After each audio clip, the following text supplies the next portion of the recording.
Hi guys, 30 shadow work challenge day 16 ዛሬ ደግሞ ቻሌንጃችን ወይም የምንጽፈው ነገር ደግሞ ስለ ክሪቲሲዝም ይሆናል ወይም ደግሞ ሰዎች በስራችን፣ በአለባበሳችን፣ በአነጋገራችን ወይም በማንነታችን ትችት ሲሰጡን እንዴት አድርገን ነው ምላሽ የምንሰጠው ወይም ደግሞ ሪአክት የምናደርገው የሚለውን ነገር ይሆናል።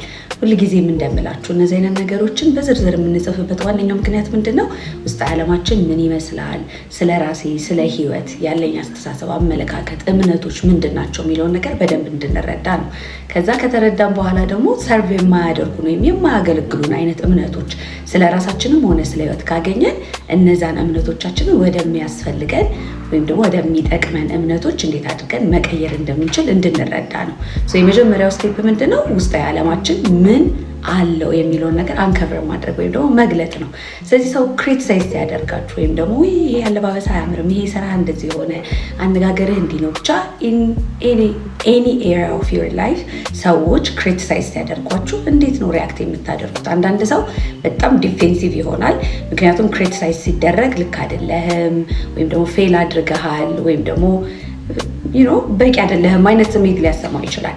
አንዳንድ ሰዎች ደግሞ ክሪቲሲዝምን ተቀብለው የነሱንም ስራ ወይም ደግሞ ከነሱ ሳይድ ያለውን ነገርም አፕሪሺየት አድርገው ከዛ ደግሞ ከሌሎች ሰዎች ትችትንም ተቀብለው ለማስተካከልና ለማደግ ዝግጁ የሆኑ ሰዎች አሉ። እንደዚህ አይነት ሰዎች ስንሆን ሰዎች ክሪቲሳይዝ የሚያደርጉንን ነገር ወስደን መቀየርና ማደግ እንችላለን።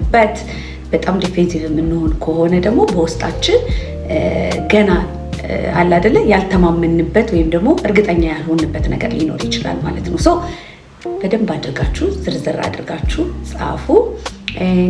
ይህን ይመስላል ቻሌንጁን። መሳተፍ የምትፈልጉ ሰዎች by the way you can start at any time። ይሄ ቪዲዮም ይሁን ሌሎች ቪዲዮም በደረሳችሁ any time ላይ ቻሌንጁን መጀመር ትችላላችሁ። ከዛ በኋላ መልስ ብላችሁ ያልሰራችኋቸውን ቀናቶች ደግሞ እየተመለከታችሁ መጨረስ ነው። ኤኒዌይስ ይህን ይመስላል ዛሬ ፕሮምፕታችን። I'll see you guys tomorrow. Bye. ፀጉሬን ያምራል ዛሬ ጋይስ።